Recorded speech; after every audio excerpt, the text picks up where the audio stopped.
나는 내 하나뿐인 아들이 결혼하는 모습을 보면서 그 결말이 그의 약혼녀가 나에게 내 행사장에서 나가라고 소리치는 장면이 될 거라고는 상상도 못했다. 여긴 당신 자리 아니에요. 라고 최다빈이 손톱까지 완벽히 손질된 손가락으로 허공을 찌르며 쏘아붙였다. 이미 충분히 망쳐놨잖아요. 나가세요. 웃음소리와 음악이 멈췄고 모든 시선이 나를 향했다. 나는 얼어붙은 채로 내 지갑을 움켜쥐었다. 바로 그 안에는 이 결혼식을 위해 내가 직접 쓴 6,500만 원짜리 수표가 들어있었다. 내 아들, 내 소중한 아이 신지훈은 바닥만 바라보며 아무 말도, 아무 시선도 주지 않았다. 나는 목에 걸린 덩어리를 꿀꺽 삼켰다. 울지 마, 절대로 저 여자에게 만족감을 주지 마. 나는 손님들이 모른 척하며 눈길을 피하는 가운데 조용히 그들 사이를 걸어 나왔다. 그 순간 내 안에서 무언가 부서졌다. 내가 모든 걸 준비했는데 웨딩드레스, 꽃, 행사장 그들은 나를 쓰레기처럼 내쫓았다. 어둑해진 주차장 차 안에 앉아 있었다. 최다빈의 도끼 어린 목소리가 잔인한 루프처럼 내 머릿속에서 계속 맴돌았다. 여긴 당신 자리 아니에요. 가장 고통스러운 건 최다빈이 아니었다. 바로 신지훈, 내 아들이었다.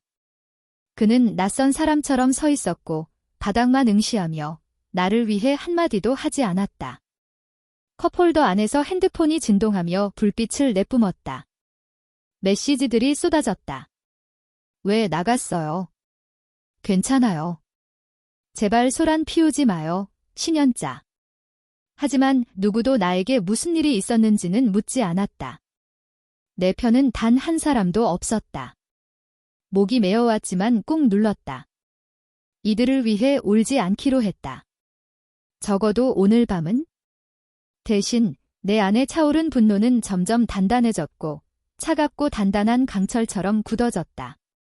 그들은 내가 조용히 있으니까 약하다고 생각했다. 나를 모욕하고도 그들이 꿈꾸는 환상적인 결혼식을 즐길 수 있다고 생각했다. 이제 더는 안 된다. 나는 떨리는 손으로 핸드폰을 잡고 웨딩 플래너에게서 받은 이메일을 열었다. 그녀의 연락처 위에 엄지손가락을 잠시 멈추었다. 심호흡을 하고 전화를 걸었다. 2번 울리자 그녀의 명랑하고 전문적인 목소리가 들렸다. 안녕하세요. 신연자님, 내일 결혼식 마지막 확인 사항들 정리하고 있었어요. 모든 걸 취소할게요. 나는 단호하게 말했다. 상대방이 멈칫했다. 죄송해요. 모두 취소요. 행사장, 업체들, 결제 전부요. 전부 취소합니다. 신연자님, 계약자분이시긴 하지만 정말 괜찮으신가요? 너무 급작스러워서 확실해요. 제가 이 결혼식에 초대받지 못하는 사람이면 제 돈도 초대받지 못한 거예요. 내가 집 앞 진입로에 차를 세웠을 때쯤 손의 떨림은 멎었다. 분노는 점점 날카로움으로 굳어졌고 결심으로 바뀌었다. 그들이 나를 원치 않는다고? 좋아. 하지만 그들의 환상이 내 희생 위에 지어졌다는 걸 뼈저리게 알게 될 거다. 나는 부엌 식탁에 앉아 신지훈과 최다빈을 위해 정리해두었던 웨딩 바인더를 펼쳤다. 각 탭은 내 관대함의 증거였다. 행사장, 케이터링, 꽃, 사진작가, 공연. 그들은 오직 핀터레스트 보드와 당연한 듯한 태도만 가지고 있었다. 모든 청구서, 모든 계약서, 모든 서명 내 이름이었다. 나는 전화를 들고 다시 걸기 시작했다. 먼저 웨딩홀. 안녕하세요. 신연자입니다. 내일 열릴 신최 결혼식의 계약자예요. 네, 내일 준비되어 있으니 지금 바로 취소합니다. 잠시 침묵. 고객님, 정말이신가요? 위약금이 발생할 수 있습니다. 필요 없어요. 제가 보증금 지불했고 계약 조건에 따라 제 권한입니다. 침묵. 그 후 조심스러운 응답. 알겠습니다. 취소 처리하겠습니다. 뚝, 다음, 꽃집. 같은 절차. 그 다음은 케이터링. 또 사진작가. 통화를 할 때마다 내 등이 점점 꼿꼿이 펴졌다. 전화를 걸수록 그림은 명확해졌다. 신지훈과 최다빈은 단지 내 지원을 원했던 게 아니었다. 당연하게 여겼다. 이 결혼식은 그들의 것이 아니었다. 내 것이었다. 내가 지불하고, 내가 준비하고, 내가 유지한 행사였다. 내가 초대받지 못했다면 내 돈도 마찬가지다. 마지막으로 밴드와의 통화를 끝냈을 때 나는 작고 차가운 미소를 지었다. 내일 그들은 동화 속 결혼식으로 향한다고 생각하며 눈을 뜰 것이다. 하지만 꽃도, 음식도, 음악도 없을 것이다. 오직 그들의 오만함이 초래한 폐허만이 남을 것이다. 집은 조용했다. 마우스를 클릭하는 소리만이 이메일을 스크롤하며 울려 퍼졌다. 나는 PDF 첨부 파일들을 하나하나 열었다. 웨딩홀 계약서, 케이터링 계약서, 밴드 계약서. 모든 줄마다 적힌 이름은 내 이름, 내 서명, 내 청구 주소였다. 얘네는 나보다 내 돈을 더 사랑했어. 나는 씁쓸하게 생각했다. 몇 주 전만 해도 최다빈은 말했었다. 우리가 절반은 꼭 갚을게요. 신지훈이 승진만 하면요. 진짜 약속해요. 지금 와선 그 말이 우습기만 했다.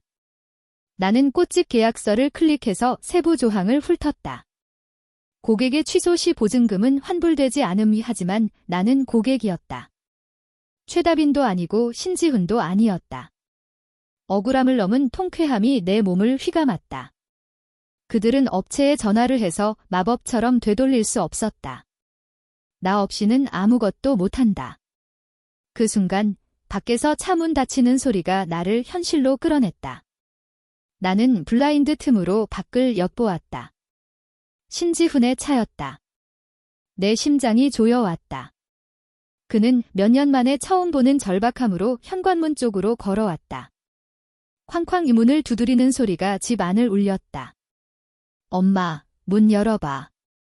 우리 얘기 좀 해. 나는 꼼짝도 하지 않았다. 다시 한 번 더 큰 소리가 울렸다. 엄마, 안에 있는 거 알아. 나는 양손을 무릎 위에 꼭 모은 채 그대로 앉아 있었다. 그대로 두자. 불안하게 만들자. 이제 그는 내 시간을 당연하게 여길 수 없다. 1분쯤 지나자 문 너머에서 그의 목소리가 들렸다. 이번엔 분노가 섞여 있었다. 이러면 안 돼. 이건 우리 결혼식이야. 내 입꼬리가 살짝 올라갔다. 아니, 신지훈. 그건 내 결혼식이 아니었어. 원래부터 아니었어. 노크 소리는 결국 멈췄지만 나는 자리에서 움직이지 않았다. 심장은 너무 세게 뛰어 갈비뼈가 부러질 듯 했지만 억지로.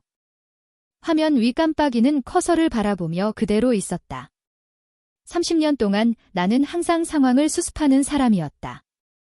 갈등을 없애고 수표를 써주고 평화를 위해 입을 다물었던 사람이었다. 하지만 이제는 아니다. 밖은 조용했고 나는 다시 블라인드 사이로 내다보았다. 신지훈의 차는 사라져 있었다. 그때 탁자 위 휴대폰이 심하게 진동하며 불빛을 깜빡였다. 신지훈 오후 6시 13분, 왜 대답 안 해? 6시 14분, 대체 무슨 일이야? 6시 15분, 엄마가 우리 인생을 망치고 있어. 마지막 메시지는 나도 모르게 비웃음을 터뜨리게 했다. 날카롭고 공허한 소리, 내 목소리 같지도 않았다. 진동은 계속됐고 결국 나는 어리석게도 전화를 받았다. 엄마, 도대체 뭐 하는 거야? 신지훈의 목소리는 분노로 떨렸다. 결혼식을 갑자기 다 취소하면 어떡해? 사람들도 다 기대하고 있는데 나는 차분하게, 차갑게, 그러나 놀랍도록 안정된 목소리로 말했다. 너 어제 거기서 그 애가 날 망신 줄 때 한마디도 안 했잖아. 엄마, 그땐 그냥 분위기 망치기 싫어서. 아, 근데 최다빈이 분위기 망치는 건 괜찮았다는 거네. 잠시 침묵. 길고 무거운 침묵. 엄마, 다빈이 그땐 그냥 감정이 격해서 그런 거야? 그런 뜻 아니었어. 엄마가 너무 예민하게 굴고 있는 거야? 내가 예민하다고 나는 쏘아붙였다. 내가 행사장, 음식, 음악, 다 준비했어. 그런데 넌 그녀가 날 쓰레기처럼 다루는 걸 그냥 두고 봤잖아. 그건 우리 결혼식이었어. 그가 소리쳤다. 아니, 나는 담담하게 말했다. 그건 내 선물이었고 이제 없어졌어. 제발, 엄마. 이러면 안 돼. 지금 다 취소되면 장소도 업체들도 다 날아가. 최다빈이 나를 그 자리에서 내쫓기 전에 생각했어야지. 우리 사이에 침묵이 다시 내려앉았다. 그때 삑 하는 소리와 함께 또 하나의 메시지가 화면을 스쳤다. 최다빈 오후 6시 18분. 당신 같은 질투 많은 늙은 여자는 지긋지긋해. 오후 6시 19분. 당신은 처음부터 날 싫어했잖아. 이젠 아들 인생까지 망치네. 오후 6시 20분. 우리 인생에서 꺼져. 당신 같은 사람 필요 없어. 나는 입술을 꾹 다물며 그 메시지들을 읽었다. 지훈아, 얘가 지금 나한테 보낸 문자 봤어? 나는 물었다. 그냥 흥분해서 그래, 그가 웅얼거렸다. 아니, 지금 얘 진짜 본색 드러낸 거지? 엄마, 잘 가라. 신지훈, 나는 그의 말이 끝나기도 전에 전화를 끊었다. 한동안 나는 멍하니 벽만 바라봤다. 가슴이 들썩였지만 눈물은 흐르지 않았다. 최다빈의 이름이 반짝일 때마다 진동하는 휴대폰을 뒤집어 엎어 테이블에 엎었다. 내일 그들의 완벽한 성은 무너질 것이다. 그리고 이번엔 내가 구하러 가지 않을 것이다. 다음 날 아침 9시도 안 돼서 문을 두드리는 소리가 들려왔다. 엄마, 제발 문 좀 열어. 얘기 좀 해. 나는 처음엔 움직이지 않았다. 거의 잠을 못 잤다. 부엌 카운터 위 커피는 아직도 그대로 있었고 김은 이미 오래전에 식었다. 다시 쾅쾅 더욱 거칠어진 두드림. 엄마, 여기서 하루 종일 서 있게 만들 거야. 나는 깊게 숨을 들이쉬고 현관문으로 걸어가 문을 살짝 열었다. 신지훈의 얼굴은 상기되어 있었고 머리는 헝클어져 있었다. 그 역시 밤새 잠을 못 잔 모양이었다. 그는 초대도 기다리지 않고 안으로 들어섰다. 대체 무슨 짓이야, 엄마, 그가 소리쳤다. 거실에 들어서기도 전에 그의 목소리는 이미 한껏 높아져 있었다. 엄마는 지금 모든 걸 망쳤어. 내가 얼마나 힘든지 알기나 해. 그리고 최다빈은? 목소리 낮춰. 나는 침착하게 말했다. 여긴 내 집이야. 그는 손으로 머리를 쓸어 넘기며 우리 거실을 마치 철창안처럼 왔다 갔다 걸었다. 업체들이 다 빠졌어. 웨딩홀은 이미 다른 커플이 예약했대. 꽃집은 전화도 안 받아. 엄마, 지금 무슨 짓 한 건지 알아? 알아. 나는 조용히 대답했다. 이제 내 굴욕에 돈 쓰는 짓은 그만두기로 했어. 그의 눈이 놀람으로 크게 띄었다. 굴욕. 다빈이는 그냥 화가 나서 그랬던 거야? 그런 뜻 아니었어. 그 애는 진심이었어. 나는 딱 잘라 말했다. 그 많은 사람들 앞에서 날 내쫓았고 넌 그냥 보고만 있었지. 그의 턱이 굳어졌다. 나는 상황을 더 악화시키고 싶지 않았어. 넌 거기서 낯선 사람처럼 서 있었어, 신지훈. 나를 위해 단 한마디도 안 했잖아. 눈도 안 마주쳤어. 그의 목소리는 낮아지고 차가워졌다. 엄마는 항상 이랬잖아. 통제하려 들고 이기적이고. 아빠가 왜 떠났는지 이제야 알겠어. 그 말은 내 뺨을 때리는 듯한 충격이었다. 숨이 턱 막혔다. 하지만 나는 무너지지 않았다. 대신 무언가 안에서 단단하게 굳어졌다. 이기적이라고. 나는 분노로 떨리는 목소리로 되받아쳤다. 내가 너 위해 얼마나 많은 걸 희생했는지 알아? 셀 수 없는 수표, 밤새워 일한 시간들, 내 꿈을 포기하면서까지 내 인생만은 잘 되길 바랐어. 그는 순간 움찔했지만 여전히 표정은 고집스러웠다. 넌 그녀를 나보다 택했어. 나는 조용히 말했다. 그럼 이제 그 애가 결혼식 비용도 내야지. 그는 말문이 막힌 듯 입을 열었지만 아무 말도 하지 못했다. 나는 조용히 문으로 가서 활짝 열었다. 이제 가야겠구나. 잠시 그는 머뭇거리다가 결국 씩씩거리며 나가면서 문을 세게 닫았다. 벽이 덜컥 흔들릴 정도였다. 나는 소파에 털썩 주저앉았고 손은 떨리고 있었다. 수년 만에 처음으로 깨달았다. 신지훈은 더 이상 내가 알던 그 아이가 아니었다. 전혀 낯선 남자였다. 정오쯤 전화가 울리기 시작했다. 처음은 내 올케 백혜정이었다. 연자 언니, 그녀는 조심스럽게 말했다. 지훈한테 얘기 들었어. 완전 충격받았대. 제발 이 일 좀 어떻게 해봐. 나는 핸드폰을 바라보며 입술을 꾹 다물었다. 어떻게 해보라니? 지부를 다시 시작해줘. 그녀는 조심스럽게 말했다. 애들이 아직 어리잖아. 그냥 한 번 실수한 거야.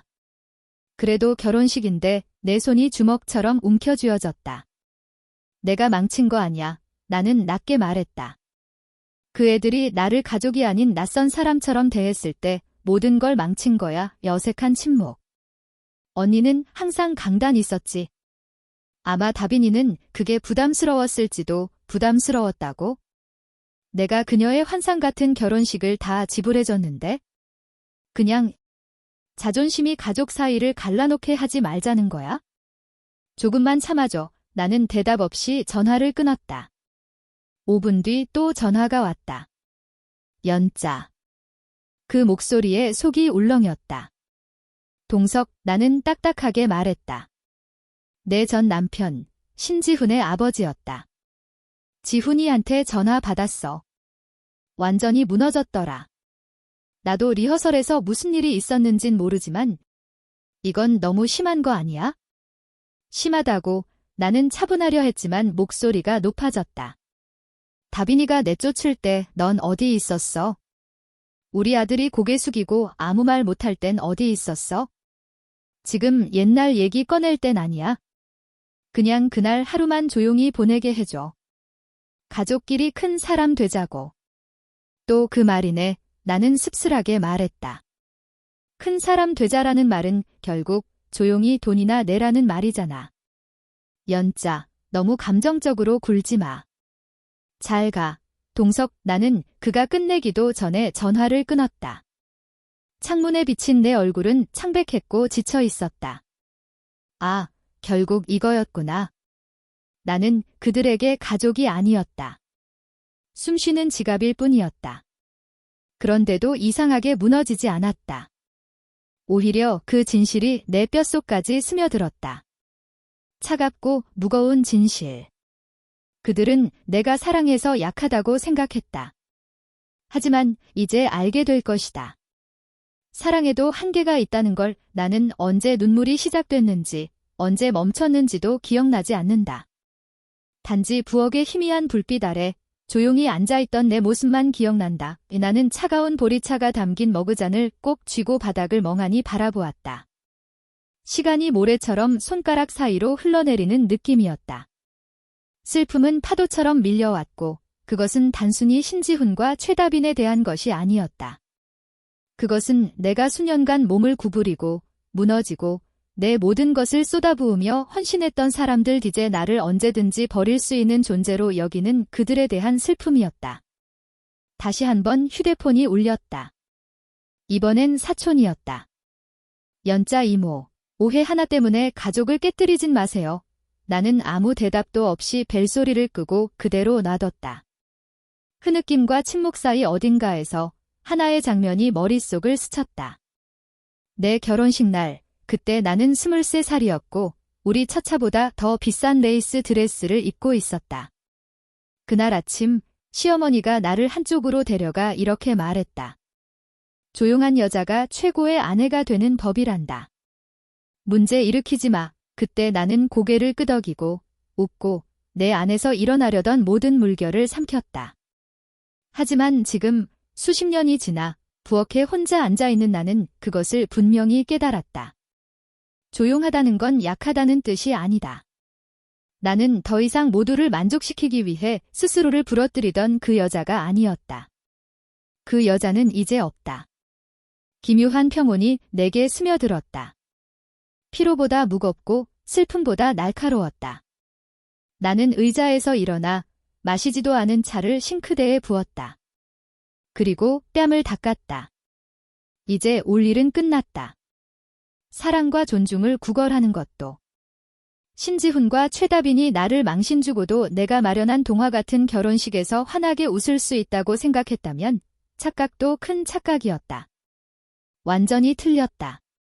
다음 날 아침, 나는 서미경 변호사와 약속을 잡았다. 서미경은 수년간 나를 도와온 변호사였다. 날카롭고 신중하며 흔들림이 없는 사람. 햇빛이 들어오는 그녀의 사무실에 앉았을 때 나는 익숙한 위장 속 매듭이 다시 조여오는 걸 느꼈다. 연자 씨, 그녀가 손을 포개며 다정히 말했다. 많이 지쳐 보이시네요. 무슨 일이 있었는지 말씀해 주세요. 나는 모든 걸 털어놓았다. 리허설 디너에서의 일, 최다빈이 나를 공개적으로 망신준 일, 신지훈의 침묵, 내가 냅킨 하나까지 지불한 결혼식, 그리고 내가 모든 업체를 취소한 과정까지.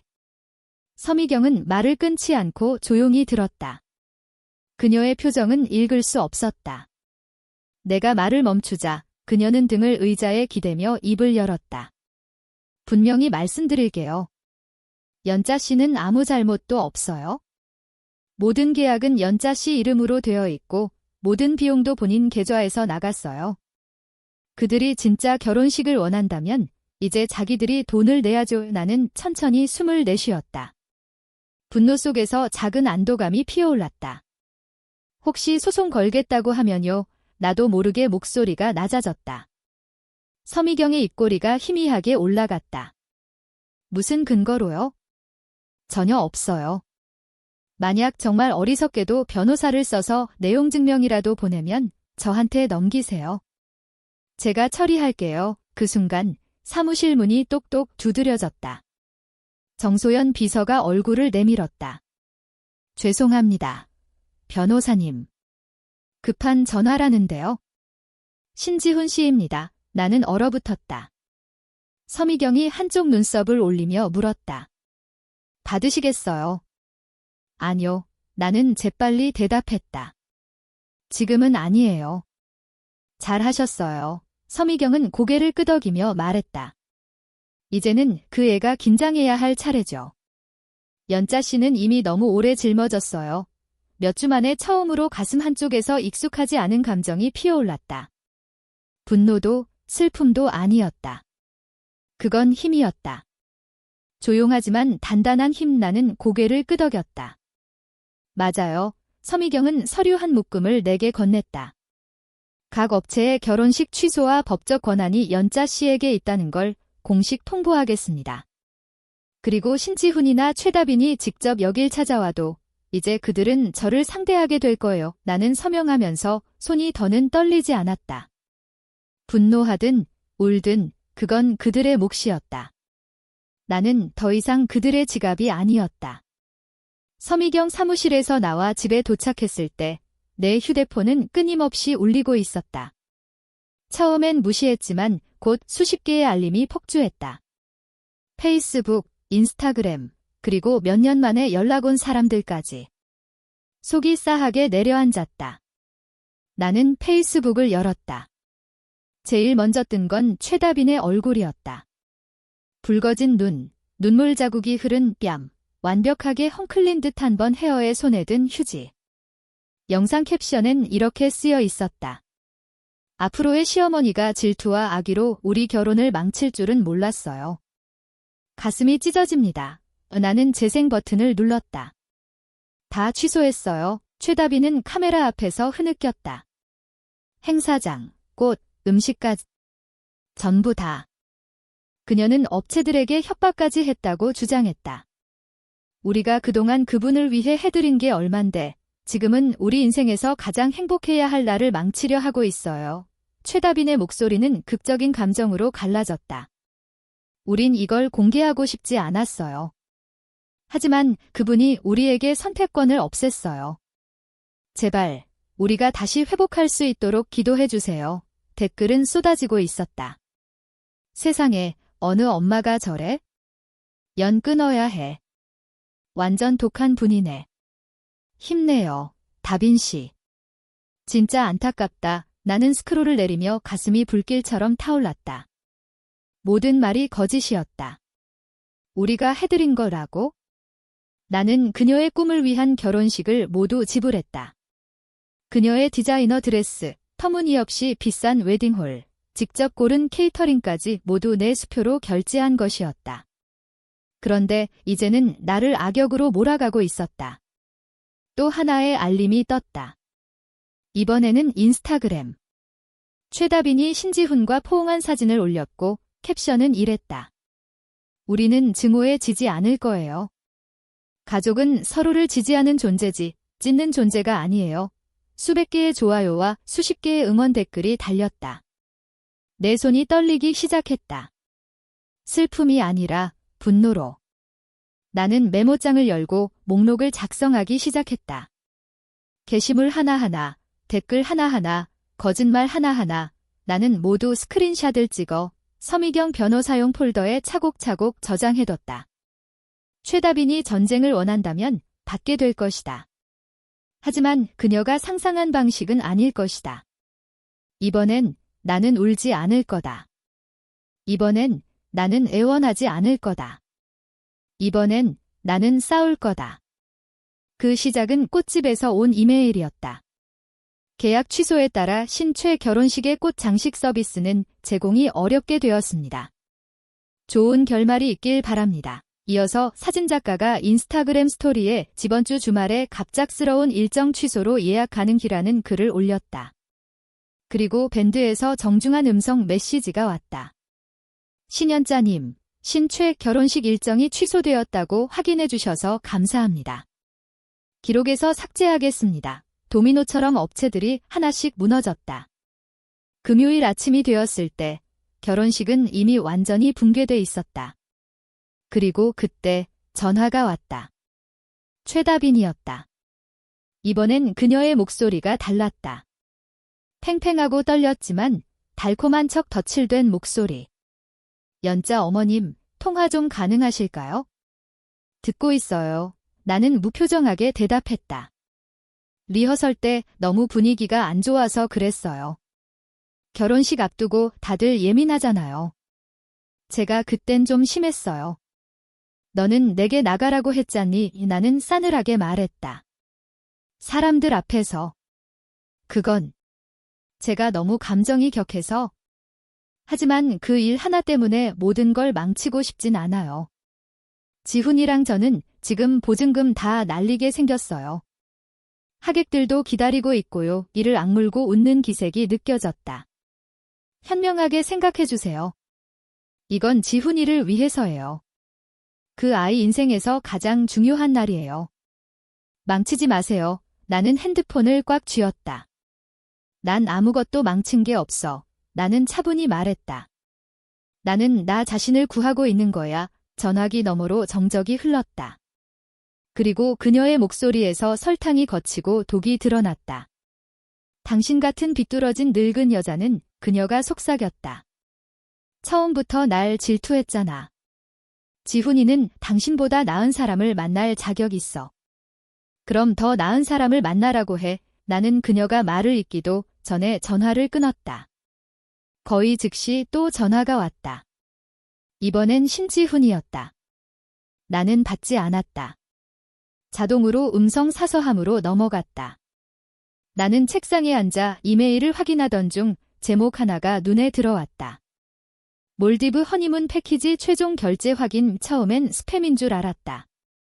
하지만 보낸 사람 주소를 보고 가슴이 철렁 내려앉았다. 연지어@aol.com 내 이메일 주소였다. 나는 손가락이 떨리며 이메일을 열었다. 고객님, 14박 15일 몰디브 수상 풀빌라 예약이 완료되었습니다. 프라이빗 버틀러 서비스 포함. 결제는 카드번호 3921로 처리되었습니다. 운의 신용카드였다. 아래엔 친절한 안내 문구까지 있었다. 투숙객, 신지훈, 최다빈. 무제한 샴페인과 요트 투어 포함. 축하드립니다. 예약 날짜는 3주 전, 바로 그 시기. 내가 최다빈과 점심을 먹으며 꽃장식을 상의하던 그날들이었다. 그녀는 내 허락도 없이 내 카드로 2,600만 원짜리 허니문을 예약한 것이다. 손이 덜덜 떨리며 이메일을 더 내려봤다. 또 하나. 루이비통 신부용 여행 가방 세트 구매 확인이 그 순간 뭔가 안에서 딱 하고 부러지는 소리가 났다. 그들은 단지 내 관대함을 당연하게 여긴 것이 아니었다. 처음부터 다 계획된 사기였다. 이 결혼식은 사랑의 축제가 아니었다. 계획된 약탈이었다. 그건 계산된 추출이었다. 내 돈, 내 신뢰, 내 자존심을 천천히 도려내는 절도 같은 과정. 그것도 숨기려는 노력조차 하지 않고 나는 뱅킹 앱을 열어 최근 거래 내역을 훑었다. 다빈 부티크 1,240만 원, 프라이빗 셰프 예약금 895만 원, 고급 스파 트리트먼트 320만 원, 제주 허니문 패키지. 그 어떤 결제도 내가 직접 한 것이 아니었다. 하나도. 화면 속 숫자를 멍하니 응시하며 턱을 굳게 다물었다. 심장은 마구 뛰고 있었다. 그들은 처음부터 갚을 생각이 없었다. 결혼식뿐 아니라 어떤 것도. 그런데도 그들은 나를 이기적이라고 불렀다. 나는 노트북을 탁 소리 나게 닫고 의자 등받이에 몸을 기댔다. 더는 전화도 없고 두 번째 기회도 없고 엄마로서의 관용도 없을 것이다. 그들은 본색을 드러냈다. 이제는 내가 누구인지 보여줄 차례였다. 음성 메시지는 그날 밤 늦게 도착했다. 내가 빨래를 개고 있을 때 휴대폰 화면이 번쩍였다. 신지훈, 오후 10시 47분. 잠시 망설였다. 어쩌면 아주 바보 같은 작은 희망 하나가 그가 사과하려고 전화한 걸지도 모른다고 생각했다. 재생 버튼을 눌렀다. 엄마, 그의 목소리는 차갑고 건조했다. 왜 내가 이걸 하는지 모르겠어? 엄마는 한 번도 진짜 엄마 같지 않았어. 항상 바쁘고 통제하려 들고 차갑기만 했지? 가슴이 조여왔지만 나는 꼼짝도 하지 않았다. 다빈이 말이 맞았어. 엄마는 처음부터 그 애를 질투했잖아. 그래서 이런 짓 하는 거잖아. 내가 행복한 꼴을 못 보겠는 거지. 잠시 정적, 그리고 거친 숨소리. 아빠가 떠난 것도 이해돼. 이젠 알겠어. 그 말은 얼굴을 후려치는 듯한 고통이었다. 아빠가 떠난 것도 당연하지. 엄마는 결국 그런 사람이니까. 외롭고, 독하고, 항상 피해자인 척. 그리고 이제 내가 가진 유일한 행복마저 파괴했어. 애통화는 뚝 끊겼다. 나는 핸드폰을 바라보며 멍하니 서 있었다. 주위는 숨조차 쉬지 않는 듯 고요했고 무거웠다. 하지만 눈물은 흐르지 않았다. 이번만큼은. 대신 나는 텅 빈 듯했다. 비워지고 속이 뻥 뚫린 느낌. 무언가 안에서 툭 끊어져 버린 듯했다. 나는 천천히 엄지를 들어 화면을 눌렀다. 삭제. 메시지가 사라졌고 함께 사라진 것도 있었다. 내가 한때 목숨보다 사랑했던 그 아이와 나를 잇던 마지막 희미한 실 이용당하느니 혼자인 게 낫다. 나는 핸드폰을 조용히 내려놓고 불을 껐다. 모든 것이 끝났다. 다음 날 아침, 나는 다시 서미경의 사무실에 앉아 있었다. 차가운 보리차를 쥐고 있었지만 마시진 않았다. 서미경은 이미 최다빈의 SNS 글과 신지훈의 음성 메시지 내용을 모두 읽어본 상태였다. 그녀의 얼굴은 평온했지만 눈빛만은 날카롭게 빛나고 있었다. 이건 이제 단순한 오만함이 아니에요. 그녀가 말했다. 이건 명백한 괴롭힘이고 우리가 바로잡을 겁니다. 그녀는 책상 위에 초안 문서를 내밀었다. 중단 요구 통보서 괴롭힘, 명예훼손, 무단 자금 사용. 나는 굵은 글씨들을 훑으며 심장이 쿵쾅거리는 걸 느꼈다. 하지만 그건 두려움 때문이 아니었다. 더 단단하고 더 명확한 감정이었다. 서미경의 목소리는 수술칼처럼 방 안을 가르며 이어졌다. 이건 최다빈에게 직접 보낼 겁니다. 등기우편 한 통, 이메일 한 통, 그리고 그녀의 부모에게도 한 통. 이걸 계속하면 어떤 결과가 따르는지 분명히 알게 해줘야 해요. 나는 고개를 끄덕였다. 손가락이 머그잔을 더 세게 움켜쥐었다.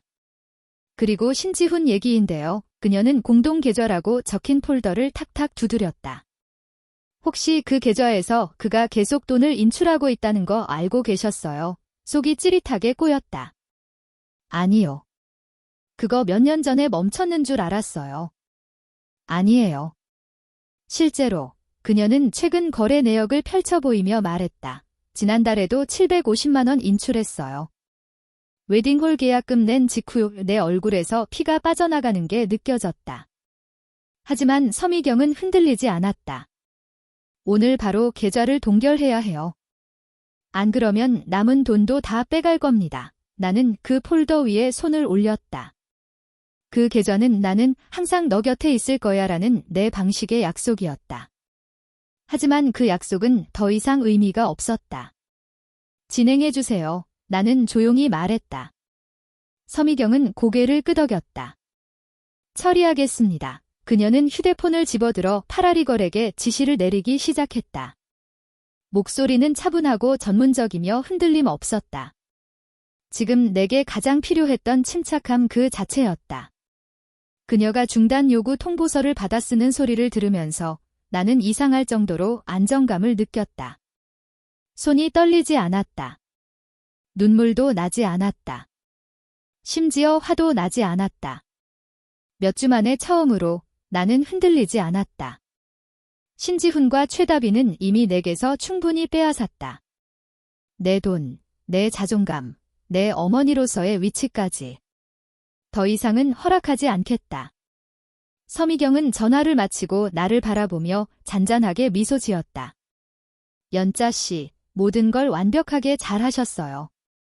결혼식을 원하면 이제는 자기들이 직접 치러야죠. 나는 천천히 숨을 내쉬며 중얼거렸다. 해보라고 해요. 한 주가 끝날 무렵 그들의 동화 같은 결혼은 균열을 넘어서 아예 무너져 내리고 있었다. 시작은 최다빈의 인스타그램 포스트였다. 필터로 보정된 사진 속 그녀는 신지훈의 손을 꼭 쥐고 있었다. 캡션에는 이렇게 적혀 있었다. 이 어려운 시기에 강해지려 노력하고 있어요. 저희의 사생활을 존중해 주세요. 댓글엔 동정과 혼란이 섞여 있었다. 무슨 일이야? 이번 주말이 결혼식 아니었어? 사랑과 응원을 보낼게. 힘내, 베이비. 2시간 뒤 린다에게서 문자가 왔다. 연자, 진짜 결혼식 취소한 거야? 다들 그 얘기만 해. 나는 답장하지 않았다. 더 이상 나 자신을 설명해야 할 이유가 없었다. 다시 전화가 울렸다. 이번엔 모르는 번호였다. 나쁜 예감이 들었지만 받아버렸다. 신연자 씨죠? 최대호입니다. 다빈의 아버지예요. 목소리는 긴장감에 딱딱했고 마치 이를 악물고 말하는 듯했다. 리허설 때 무슨 일이 있었는지 잘 모르겠지만 단 한 번의 오해로 결혼식을 망치는 건 너무한 거 아닙니까? 나는 아무 말 없이 침묵했다. 그가 진짜 왜 전화했는지 기다렸다. 깊은 한숨이 들려왔다. 솔직히 말해, 돈 문제라면? 지금 우리도 사정이 넉넉진 않지만 조금씩 조율해볼 수 있다고 생각해요. 다시 결제 진행만 해주신다면 드디어 본심이 나왔다. 그동안 그렇게도 나를 무시하던 사람이 이제는 도움을 구하고 있었다. 안 됩니다. 나는 단호하게 말했다. 이젠 당신들이 알아서 해결해야죠. 다빈이가 어떤 충격을 받을지 아십니까? 그는 소리쳤다. 하객들도 두 집안 체면도 다 엉망이 될 거예요. 나는 그가 말을 끝내기도 전에 전화를 끊었다. 다음 날 행사장 관리자에게서 이메일이 도착했다. 신연자님, 요청하신 대로 신최 결혼식은 저희 일정에서 삭제되었으며 해당 날짜는 이미 다른 커플로 예약 완료되었습니다. 예약 완료. 그들의 꿈의 결혼식은 단순히 취소된 것이 아니라 이제 다른 사람의 몫이 된 것이다. 잠시 나는 최다빈이 핀터레스트를 뒤지며 소리 지르고 최대호 부부가 소파에 멍하니 앉아있는 모습을 상상했다. 그러나 만족감은 없었다. 아무것도 느껴지지 않았다. 그날 밤 늦게 또 하나의 이메일이 도착했다. 처음엔 열지도 않으려 했다. 제목만 봐도 속이 울렁거렸다. 우리, 이 일은 뒤로 하고 나아가자. 결국 열어보았다. 엄마, 우리가 당신을 용서하기로 했어요. 감정이 격해졌고 다들 상처 주는 말들을 했죠. 다빈이랑 얘기해봤는데 당신이 행동을 조심해 주신다면 결혼식에 오셔도 돼요. 하지만 제발 분위기를 망치지 마세요. 이건 우리 둘의 날이에요. 우리 가족으로서 앞으로 나아가요. 지훈. 나는 화면을 바라보며 입을 다물 수 없었다. 용서한다고? 웃음이 터져나왔다. 날카롭고 짧게 시작된 웃음은 곧 온몸을 흔드는 웃음 발작으로 번졌다. 나는 배를 움켜쥐며 웃었다. 그것은 슬퍼서가 아니라 너무 어이없어서였다. 용서한다고? 내가 그들의 동화를 위해 돈을 대고 최다빈에게 리허설에서 하인 취급을 받으며 쫓겨났고 신지훈은 그걸 보고도 말 한마디 못한 채 서 있었는데 그리고 이제 그들이 날 용서한단다. 나는 눈가에 맺힌 눈물을 닦았다. 슬픔 때문이 아니라 너무 웃어서였다. 답장을 쓰려 손가락을 자판 위에 올렸다가 멈췄다. 한 글자도 쓰지 않았다. 그들은 대답받을 자격도 없었다. 나는 노트북을 덮고 옆으로 밀어두었다. 그들이 원하는 통제의 판타지를 계속 가져가라고 해라. 나는 더 이상 바보처럼 굴지 않는다. 결혼식 날은 결국 찾아왔다. 6월의 어느 맑은 토요일 아침, 최다빈이 원했던 바로 그날. 나는 호텔의 창밖에서 들려오는 새소리에 눈을 떴다. 공기엔 유칼립투스 향이 은은히 퍼져 있었다. 스파 측에서 내 방을 오션뷰 스위트로 업그레이드 해줬고 나는 정오 무렵 프라이빗 테라스의 라운지 체어에 누워 수건으로 머리를 감싸고 손에는 시원한 샴페인 잔을 들고 있었다. 그때 알림음 하나가 울렸다. 오늘이 그날이네. 오후 2시에 둘 다 볼 수 있겠지? 너무 기대돼. 하객 중 누군가. 그 사람은 아직 그들의 동화가 무너진 줄도 몰랐다. 나는 샴페인을 한 모금 마시고 희미하게 웃었다. 정확히 오후 2시. 지금쯤 그 장소는 새로운 커플의 결혼식으로 북적였을 것이다. 꽃들과 웃음소리, 하지만 지훈이나 다빈과는 아무런 관련 없는 사람들로. 그 생각은 나를 흐뭇하게 만들지 않았다. 오히려 평화를 가져왔다. 수년 만에 나는 처음으로 가벼웠다. 콜드 샴페인 잔을 손에 쥔 채 나는 발코니에 앉아 있었다. 직원이 과일 플래터를 가져다주고 잔을 채워줬다. 나는 휴대폰을 들고 인스타그램을 열었다. 하늘은 끝없이 파랗고 햇살은 바다 위에서 반짝였으며 사진 구석엔 샴페인 잔이 살짝 비쳤다. 나는 짧게 캡션을 적었다. 내 인생 최고의 결정. 이름도 맥락도 적지 않았지만 나는 그들이 분명히 이 사진을 볼 거라는 걸 알고 있었다. 그리고 그 의미를 정확히 알아차릴 거라는 것도. 월요일 아침이 되자 속삭임이 폭풍처럼 번졌다. 시작은 최다빈의 눈물 어린 인스타그램 포스트에 달린 단 한 개의 댓글이었다. 근데 결혼식 비용 다 신현자 씨가 낸 거 아니야? 뭔가 이상한데? 처음엔 다빈의 친구들이 황급히 그녀를 변호했다. 헛소리 퍼뜨리지 마. 당신은 전체 이야기를 모를거려. 그녀는 그냥 독한 엄마야? 아들의 행복을 망치려는. 하지만 곧 또 다른 댓글이 나타났다. 우리 사촌이 그 웨딩홀에서 일하는데 계약자랑 비용 전부 신현자 씨였대. 다빈이랑 지훈은 한 푼도 안 냈대. 그 순간부터 둑이 무너졌다. 신혼여행 패키지가 내 카드로 결제된 스크린샷이 웨딩 커뮤니티에 유출됐고 사람들은 가차 없었다. 결혼식이랑 럭셔리 여행 비용을 엄마한테 떠넘기고는 그 엄마를 공개 망신줘. 클래스 보소. 자기를 먹여 살린 손을 물었네. 지들끼리 딱 어울리는 커플이다. 응석바지. 자격도 없는 애들. 지훈의 대학교 동기들까지 참전했다.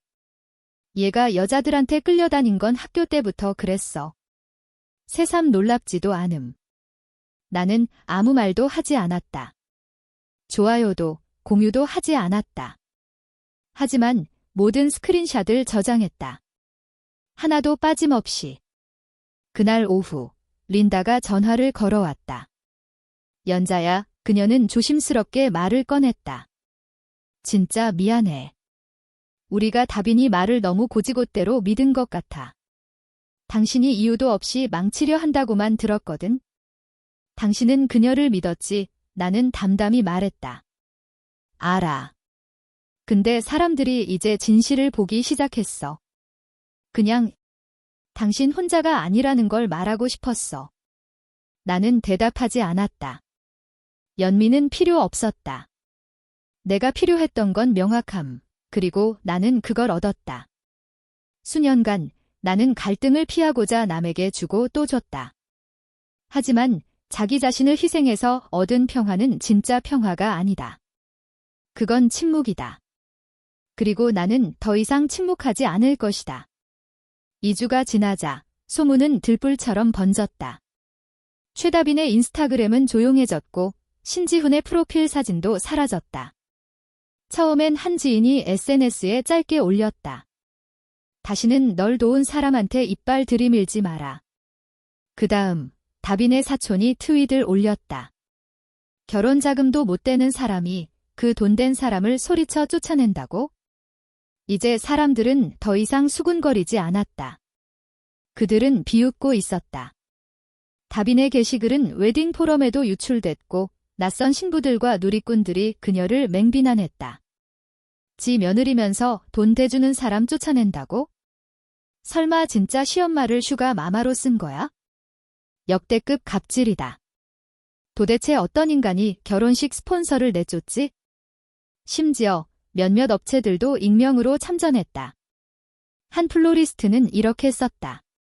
우리는 처음부터 그녀에게 시어머니가 계약자라고 경고했어요. 하지만 그녀는 듣지 않았어요. 자기는 예외라고 생각했나 보죠. 나는 여전히 아무 말도 하지 않았다. 나 자신을 변호하지도 않았다. 그럴 필요가 없었다. 진실은 스스로 기어 나올 줄 아니까. 한 달이 지나자 다빈과 지훈의 하객 리스트는 증발해버렸다. 친구들은 전화도 받지 않았다. 그들의 꿈의 결혼식은 더 이상 축제가 아니었다. 그건 경고의 사례가 되었다. 그리고 나는 바다 건너 두 도시 넘어 발코니에 앉아 붉게 지는 노을을 바라보며 샴페인을 홀짝이고 있었다. 나는 조용히 한 장의 사진을 올렸다.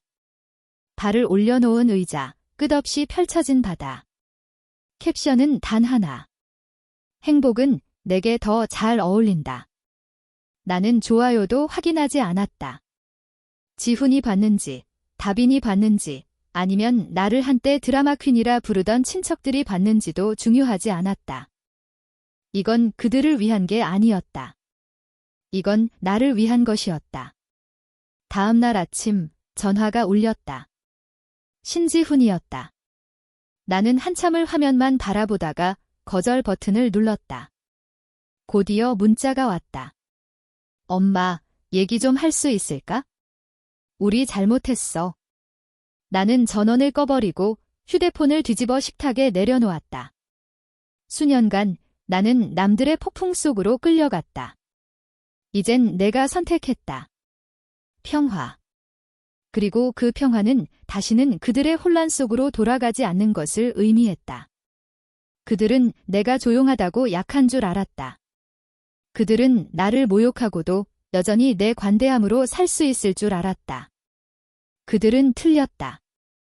나는 그들의 지갑이 아니라 그들의 현실 자각의 시작이었다.